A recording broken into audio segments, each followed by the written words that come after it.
भक्ति वेदांत शिलवान गोस्वामी महाराज तथा ओम विष्णुपाद अष्टोत सदस्य श्रीमद् भक्ति वेदांत शिल नारायण गोस्वामी महाराज ओम विष्णुपाद अष्टोत सदस्य श्रीमद् भक्ति वेदांत शिल त्रिविक्रम गोस्वामी महाराज।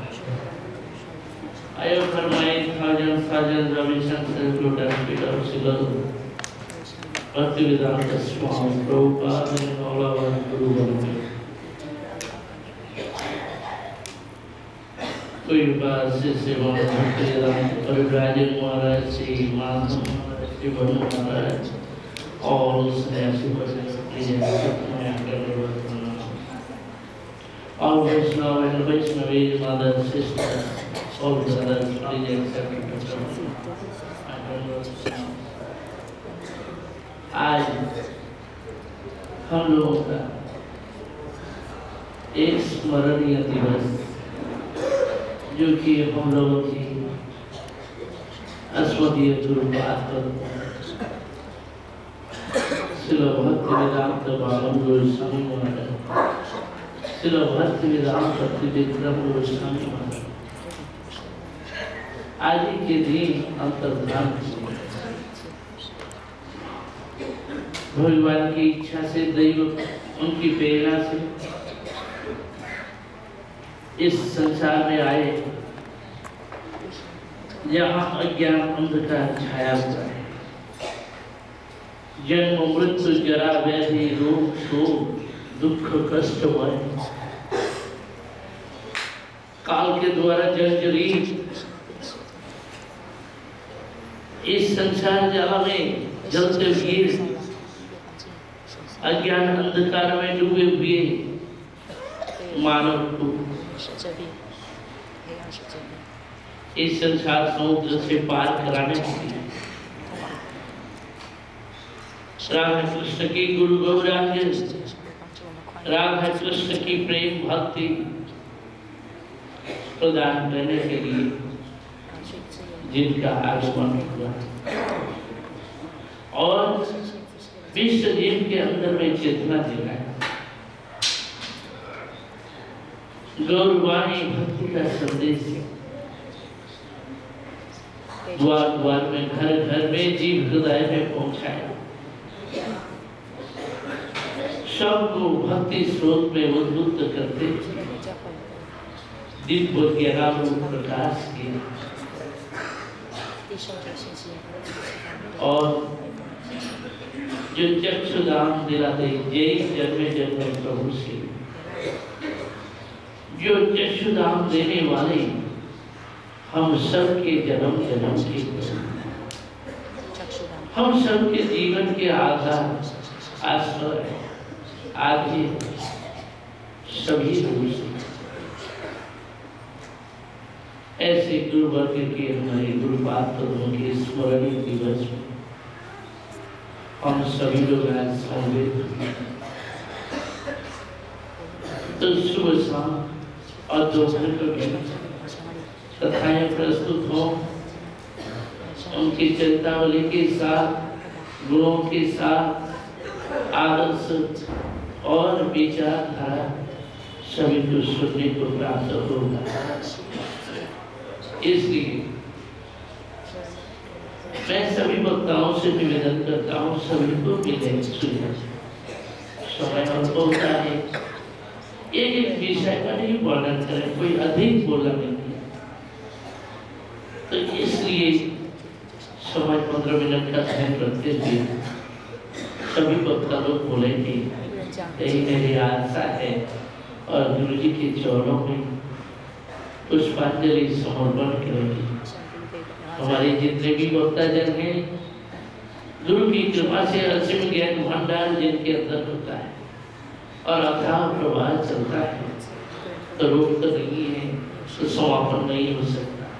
फिर भी मैं आशा करता हूँ समय की पाबंदी में सभी लोग पुष्पांजलि समर्पण करें उसके बाद में फिर पुष्पांजलि होगी और उसके बाद में सबको और दिन भर का प्रोग्राम चलेगा। तो इसलिए मैं सबसे पहले हमारे परम पूज्य बात से श्रीमद् भक्ति वेदांत परिव्राजक महाराज जिन्होंने विषम परिस्थिति में हमने देखा है गुरु जी को कितने गुरु जी की कितनी सेवा की। जब बड़े बड़े थे, लंबे लंबे चौड़े आते थे, लंबे चौड़े दिख रहे थे, उस समय इतने मोटे नहीं थे, तो टॉप पे चले थे। और हम बच्चे थे जो उनके आगे पीछे घूमते रहते थे। तो ऐसे हम लोग बच्चे थे और ये लोग बड़े पुराने थे। आज भी हमारे सामने विराजमान है और गुरु की सेवा की जी जान लगाया और आज भी सेवा में उद्बुद्ध है। परिव्राजक होना है, गुरु जी की कथा सुनाए।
উদ্ধার লাভ পূর্বক ভগবানের পাদপদ্মে পৌঁছানোর সুযোগ লাভ করছি। সেই পরম করুণাময় গুরুপাদ পদ্ম নিত্য লীলা প্রসঙ্গিতবাদ অষ্টতত্ত্ব বেদান্ত বামন শ্রীমদের চরণে আমার অনন্তকে নিবেদন করছি। শাস্ত্রে বলেছেন গুরুপাদ পদ্মে রহে যার নিষ্ঠা ভক্তি জগৎ জানিতে ধরে সেই মহাশক্তি। গুরুদেব তিনি এই জগতের লোক নন। আমরা যদিও মনে করি যে আমাদের মতোই রক্ত মাংস দ্বারা গঠিত এই গুরুপাদ পদ্মের শরীর না। গুরুপাদ পদ্ম হচ্ছেন তিনি অপ্রাকৃত তত্ত্ব। তিনি রাধারানী নিজজন। মূল আশ্রয় বিগ্রহ হচ্ছেন রাধারানী, তারই হচ্ছেন কৃপা পাত্র গুরুপাদ পদ্ম। এই জন্য গুরুপাদ পদ্ম তিনি অপ্রাকৃত তত্ত্ব। মনুষ্য বুদ্ধি ওরা আমাদের চলবে না, শাস্ত্রে নিষিদ্ধ করে দিয়েছেন। কারণ গুরুদেব আমাদের মতো যদিও তিনি খান এবং ঘুমান ইত্যাদি করেন, তথাপিও কিন্তু তার আমরা কিন্তু ওটা ভাবলো খাব যস্য দেবে পরা ভক্তির যথা দেবে তথা গুরু। ভগবানের যেরূপ ভাবে আমাদের ভক্তি বা নিষ্ঠা, গুরুপাদ পদ্মে ওইরূপ ভাবে নিষ্ঠা এবং ভক্তি রাখতে হবে, নাহলে মত বুদ্ধি হবে, অপরাধ হবে। আচার্য মান বিজনীয় নাম খন্ডিত নাম ভক্ত বুদ্ধা করিতি। কখনো মত বুদ্ধি করা চলবে না। তস্মাৎ গুরু প্রবর্তেত জিজ্ঞাসূত্রে উত্তম শাব্দে পরিচয় নিষ্কাতম ব্রহ্মণু পরমাত্রম। তিনি সমস্ত জ্ঞানের দ্বারা জ্ঞানে অভিষিক্ত হয়ে আছেন গুরুপাদ পদ্ম। তার মধ্যে কোনটার অভাব আছে এইরকম আমরা চিন্তা করব না। কোনো সময় এরকম চিন্তা হয় গুরুপাদ পদ্ম তিনি অনেকে অনেক ধরনের আলোচনা করেন, কানের মধ্যে আসে, এইগুলো পরে আমরা আলোচনা করব। গুরুপাদ পদ্ম তিনি হচ্ছেন আমাদের এই ভবসমুদ্র পারের কান্ডারি স্বরূপ, বন্ধু স্বরূপ। এই জন্য গুরুপাদ পদ্মে বন্ধুত্ব ভাব রাখতে হবে, তাহলে আমাদের পরম কল্যাণ সাধিত হবে। গুরুপাদ পদ্ম আমাদের হৃদয়ের বন্ধু। তিনি আমাকে এই ভবসমুদ্রতে পার করে ভগবানের পাদ পদ্মে পৌঁছে দেবেন। ত্রিদেব মাত্রম প্লবং সুকল্পং গুরু কর্ণধারম মায়ানুকূল্যেন নবস্বতে ঋতম তুমান ভবাব্দি ন তরেত্র সপ্তম।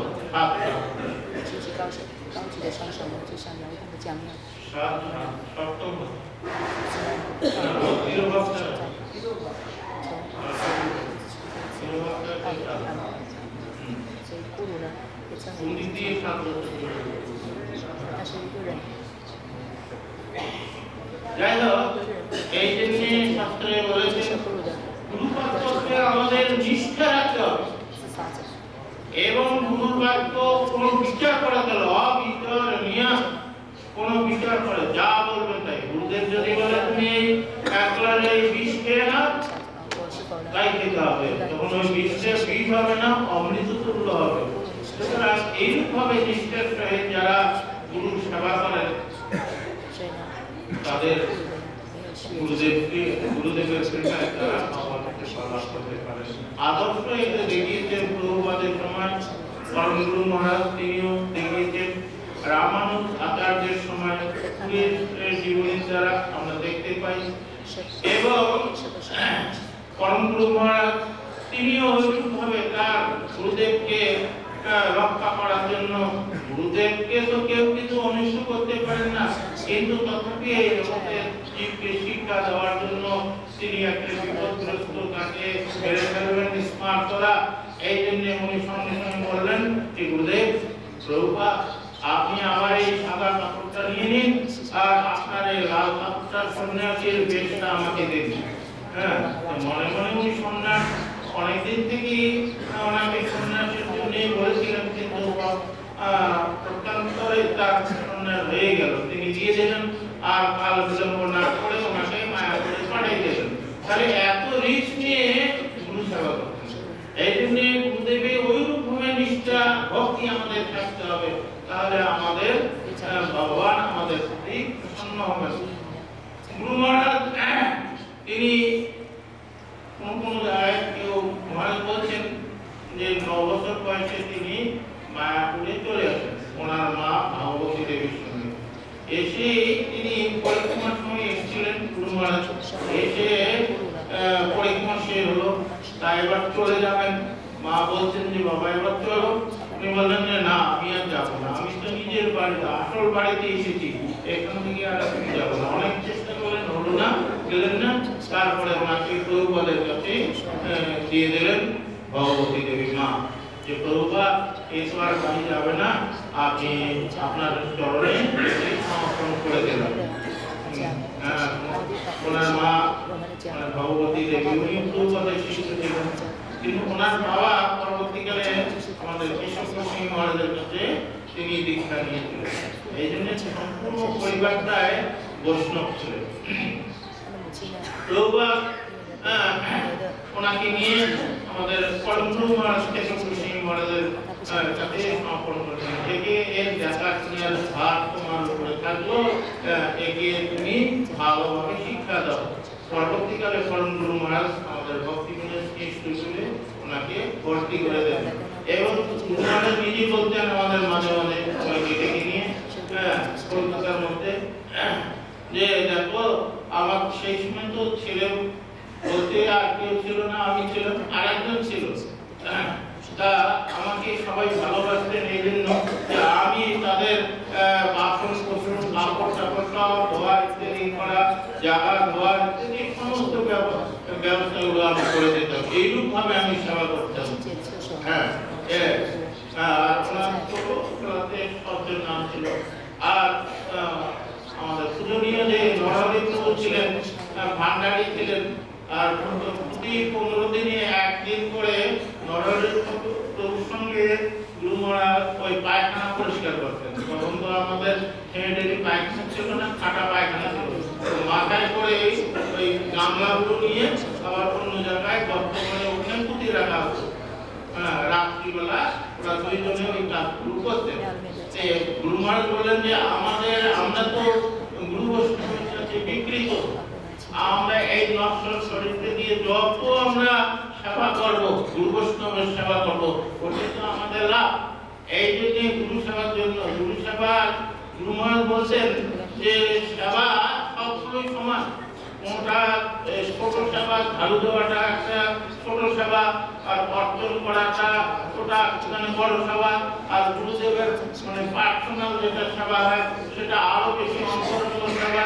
গুরু মহারাজ বলছে না না, সবটাই এক সমানই সেবা। উদাহরণ দিয়েছেন গুরু মহারাজ যে উভয় সম্পূর্ণ ভাবগ্রাহী জনার্দন। মূর্খ বদতি বিষ্ণায়, ধীর বদতি বিষ্ণবে। দুইজনেই তো বিষ্ণবে কেউ বলছেন, বিষ্ণবে কথাটা ঠিক আছে, শুদ্ধ হচ্ছে সংস্কৃত। আর বিষ্ণায় বলে কোনো শব্দ নাই, কিন্তু এখন ও বলতে পারছে না, আর কি হবে, তাই তিনি বলে ফেললেন যে বিষ্ণায় নমঃ। কিন্তু দেখা গেল ফল পাওয়ার সময় এটা উভয় সম্পূর্ণ ভাবগ্রাহী জনার্দন।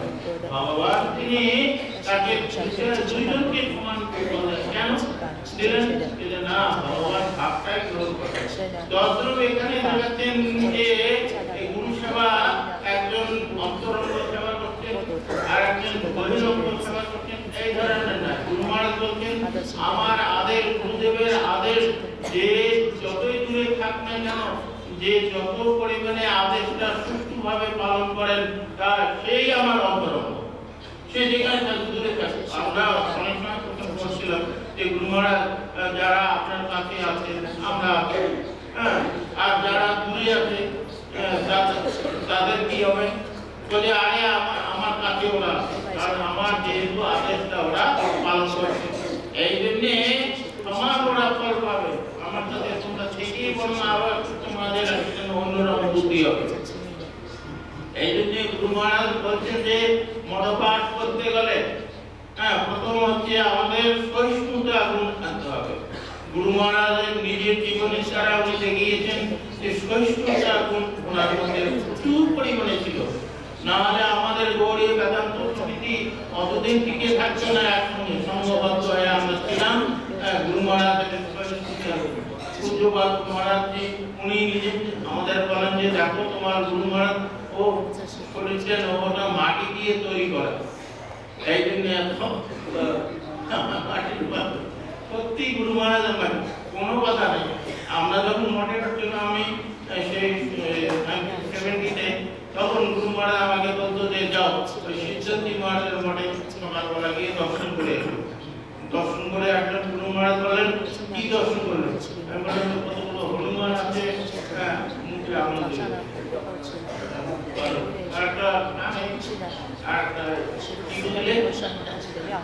গুরু মহারাজ আমি বুঝতে পারলাম না, তাই কথা আপনি বলুন, আপনি বলুন।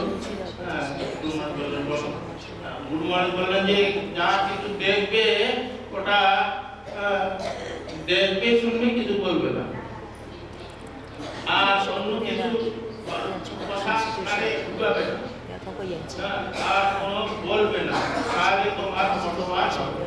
এই জন্য আমাদের সহিষ্ণুতা গুণ আনতে হবে। গুরু মহারাজ বারবার বলছেন, যার জন্য শ্রী চৈতন্য মহাপ্রভু সেই কথাটাই বলছেন, শ্রীনাথ বিষ্ণু বিষয় অমানিনা মানদেন কীর্তনীয় সদা।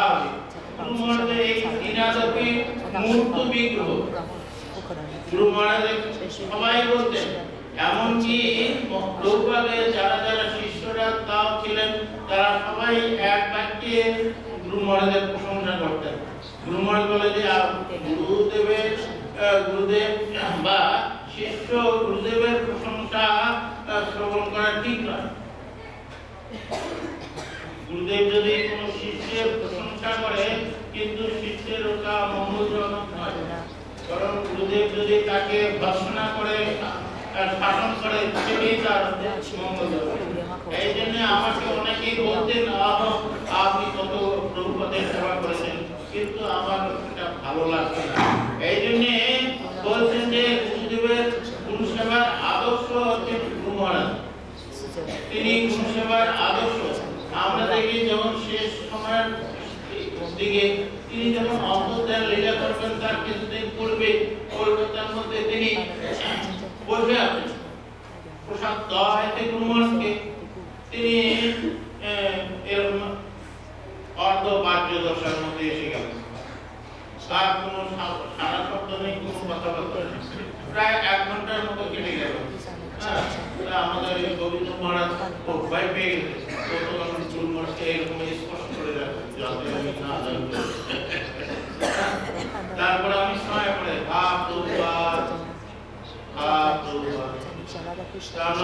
গুরু মহারাজ আপনি কোথায় গিয়েছিলেন এত সময়? বলছে আরে তোমার অনেক কাজ, প্রভুপাদ আমাকে ডেকেছে মায়াপুরে, ঝুড়ি দিতে হবে, একদম নোংরা হয়ে আছে চারিদিকে, ওই জন্য আমি সেখানে গিয়েছিলাম মায়াপুরে। সবসময় গুরু মহারাজ প্রভুপাদ আর গুরু মহারাজ এইরকম অর্ধ বাহ্য দশায় তিনি সমস্ত কিছু সাধারণ না, সবাই মঞ্জুরি প্রভুপাদ মঞ্জুরি করুন, নয়ন মঞ্জুরি, আর আমাদের পরম গুরু মহারাজের বিনোদ মঞ্জুরি, আর গুরু মহারাজের রাগ মঞ্জুরি। এই জন্য তিনি সবসময়ের জন্য বলতেন সবাইকে যে রাধারানীকে তিনি ঠাকুরানী বলতেন, আমার ঠাকুরানী রাধারানী বলতেন না, কখনো বলতেন না। কোন সময়ের মধ্যে তিনি রাধারানী বলতেন, ওটা সবার সামনে তিনি প্রকাশ করতেন না। এই জন্য আর বলতেন যে দেখো তোমরা গুরু বৈষ্ণবগণের আদেশ পালন করবে একদম, আর মনে মনে ভাববে যে এরা হচ্ছে আমাদের পরম কল্যাণকারক এরা। সুতরাং এই এদের বাক্য যদি আমরা পালন করি, গুরু বৈষ্ণবগণের তাহলে ভগবান সন্তুষ্ট হবে। একদিন না একদিন আমরা ভগবানের কৃপা লাভ করে প্রেম ভক্তি লাভ করা সুযোগ আমরা পেতে পারি। আমার বক্তব্য আমি এখানে রাখছি।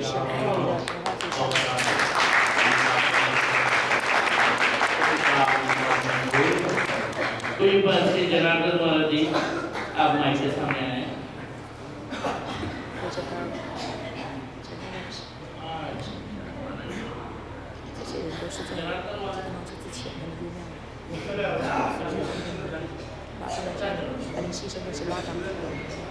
जनार्दन वाला